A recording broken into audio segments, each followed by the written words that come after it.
Hello good morning बच्चों। आज हम पढ़ने वाले हैं types of government in the world.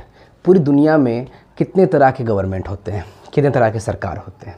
जैसे अरिस्टोक्रेसी, ऑटोक्रेसी, डेमोक्रेसी, थियोक्रेसी और ओलिगार्की।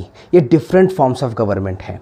ये डिपेंड करता है कि सरकार जो वहाँ बनी हुई है वो कैसी है। क्या वो किसी जात के हिसाब से है, या वो किसी धर्म के हिसाब से है, या उसमें लोग चुनते हैं अपने शासक को। तो ये सब डिपेंड करता है और डिफरेंट फॉर्म्स ऑफ गवर्नमेंट बनाता है। जैसे बात करें हम अरिस्टोक्रेसी की, तो अरिस्टोक्रेसी दो ग्रीक वर्ड से बना हुआ है, अरिस्टोस और क्रेसिया। अरिस्टोस का मतलब बेस्ट और क्रेसिया का मतलब रूल। मतलब ऐसा फॉर्म ऑफ गवर्नमेंट जिसमें कोई privilege section of the society, किसी भी सोसाइटी का एक विशेष अधिकार प्राप्त लोग जब शासन करते हैं, जब कोई ख़ास वर्ग के लोग, कोई ख़ास ख़ानदान के लोग या फिर कोई ख़ास जात के लोग जब शासन करते हैं तो उसे हम अरिस्टोक्रेसी कहते हैं। दूसरा शब्द इसी से मिलता जुलता है, ओलिगार्की। इसी से मिलता जुलता एक फॉर्म ऑफ गवर्नमेंट है ओलिगार्की। ओलिगार्की में जब कुछ लोगों के हाथ में ताकत रहता है उसे हम ओलिगार्की कहते हैं।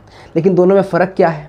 इसमें भी कुछ खास लोग के बीच में ताकत रहता है और इसमें भी कुछ लोगों के बीच में ताकत होता है।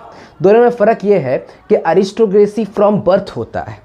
ये अगर उस फैमिली में वो पैदा होता है तो इसका मतलब कि वो प्रिविलेज सेक्शन है, वो विशेष अधिकार प्राप्त एक वर्ग है। वो शासक ही करेगा, वो शासक करने ही के लिए पैदा हुआ है।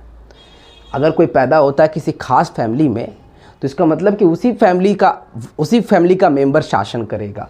ओलिगार्की में ऐसा बात नहीं है। इसमें कुछ लोग शासन करते हैं, लेकिन इसमें ये बर्थ डिसाइड नहीं करता है कि वो शासन करेगा कि नहीं करेगा।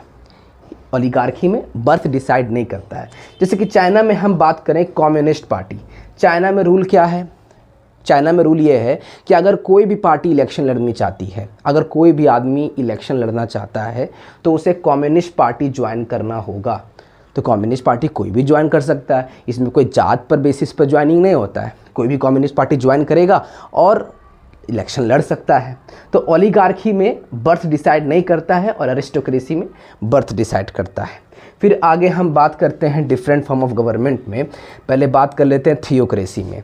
थियोक्रेसी में भी कुछ खास लोग क्या करते हैं? शासन करते हैं। लेकिन इसमें क्या होता है कि अपने आप को ये गॉड का रिप्रेजेंटेटिव समझते हैं। We are the representative of the God and we rule the country. अपने आप को गॉड का रिप्रेजेंटेटिव समझते हैं और कंट्री में शासन करते हैं। जैसे कि इस्लामिक खलीफा की बात हुई या फिर कैथोलिक चर्च की बात हुई, जो वेटिकन सिटी में जो शासन करते हैं कैथोलिक चर्च के जो मेंबर होते हैं ना, उन्हीं के पास सारा ताकत होता है। अरे बात समझ में। ईरान में देखिएगा, ईरान में जो गवर्नमेंट है, जो वहाँ की सरकार है, वहाँ प्रेसिडेंट का इलेक्शन तो होता है, लेकिन वहाँ का जो मेन सबसे पावरफुल जो राजा है उसके लिए इलेक्शन नहीं होता है। तो थियोक्रेसी में, जिसमें खलीफा भी आता है, इस्लामिक खलीफा भी आता है, ऐसा शासन जिसमें जो शासक होता है वो अपने आप को गॉड का रिप्रेजेंटेटिव समझता है और अपने शासन काल को समझता है कि ये पूरी गॉड की क्या है, सल्तनत है। आगे बात करते हैं हम ऑटोक्रेसी के बारे में। ऑटोक्रेसी दो शब्द से बना है, ऑटो और क्रेसिया। ऑटो का मतलब होता है सेल्फ और क्रेसिया का मतलब होता है रूल। मतलब ऐसा फॉर्म ऑफ गवर्नमेंट जिसमें कोई एक आदमी शासन करे। ऐसा फॉर्म ऑफ गवर्नमेंट जिसमें एक आदमी शासन करे उसे हम ऑटोक्रेसी कहेंगे। ऑटोक्रेसी का दो टाइप हो सकता है, एक डिक्टेटरशिप और एक मोनार्क। डिक्टेटरशिप के पास अनलिमिटेड पावर होता है, पावर की कोई इंतहा नहीं है। मोनार्क जो होता है ये फ्रॉम बर्थ होता है, राजा का बेटा ही राजा बनता है मोनार्क में। तो मोनार्क दो तरह का हो सकता है, एक कॉन्स्टिट्यूशनल मोनार्क जिसका पावर क्या होता है, लिमिटेड होता है, जिसका पावर लिमिटेड होता है उसे हम कॉन्स्टिट्यूशनल मोनार्क कहेंगे। एक है एब्सोल्यूट मोनार्क जिसके पास पूरा पावर होता है, कंप्लीट पावर होता है। हमारी बात समझ में।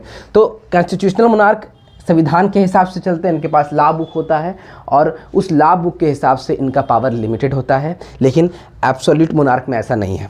चलिए डिक्टेटरशिप समझिए। डिक्टेटरशिप का मतलब जिसके पास अनलिमिटेड पावर होता है। डिक्टेटरशिप ये बनती कैसी है? डिक्टेटरशिप जो सरकार होती है वो बनती कैसी है? ये सरकार बनती है जनता को मूर्ख बना करके, या फिर कह सकते हैं हम कि मिलिट्री टेक ओवर जब कर जाए। बहुत सारा प्रोसेस है जिसमें डिक्टेटरशिप का फॉर्म होता है। आगे और सबसे प्यारा है डेमोक्रेसी। डेमोक्रेसी जहां हम सबका शासन चलता है। डेमोक्रेसी दो वर्ड से बना है, एक है डेमोस और एक है क्रेशिया। डेमोस का मतलब होता है पीपल और क्रेशिया का मतलब होता है रूल। ऐसा फॉर्म ऑफ गवर्नमेंट जिसमें जो शासक जो होता है वो खुद लोग होते हैं, लोगों के द्वारा शासन होता है, उसे हम डेमोक्रेसी कहते हैं। आ रही बात समझ में? जिसमें जनता होता है वो चुनते हैं सरकार को, है ना। इसमें फ्री एंड फेयर इलेक्शन होना चाहिए और जो लोग होते हैं वही सरकार को चुनते हैं। कैसे सरकार? जैसे कि ईरान की बात करते हैं, क्या ईरान को आप डेमोक्रेसी कहिएगा? वहाँ प्रेसिडेंट का इलेक्शन हो रहा है, लेकिन वहाँ का जो सबसे बड़ी ताकत है उसे कौन चुन रहा है? उसे चुन वो अपने आप आता है, उसे जनता नहीं चुनती है। तो सबसे बड़ा पावर जो मेजर डिसीज़न लेता है, अगर मेजर डिसीज़न लेने वाले को अगर जनता चुनती है तब डेमोक्रेसी है। अरे बात समझ में? तो ये बात है। डेमोक्रेसी में फ्री एंड फेयर इलेक्शन होना चाहिए। चाइना की तरह नहीं। चाइना में क्या होता है कि अगर कोई आदमी कम्युनिस्ट पार्टी को ज्वाइन करेगा तभी वो इलेक्शन लड़ सकता है, नहीं तो नहीं लड़ सकता है। ये चाइना में ये खेल है।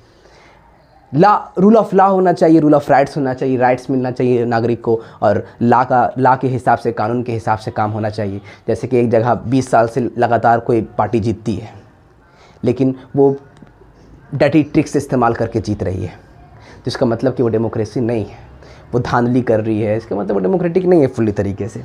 तो यही सब बातें हैं आज के लिए। Thank you. आज हम आपको क्या पढ़ाएं? Types of government in the world. पूरी दुनिया में कितने तरह के सरकार होते हैं।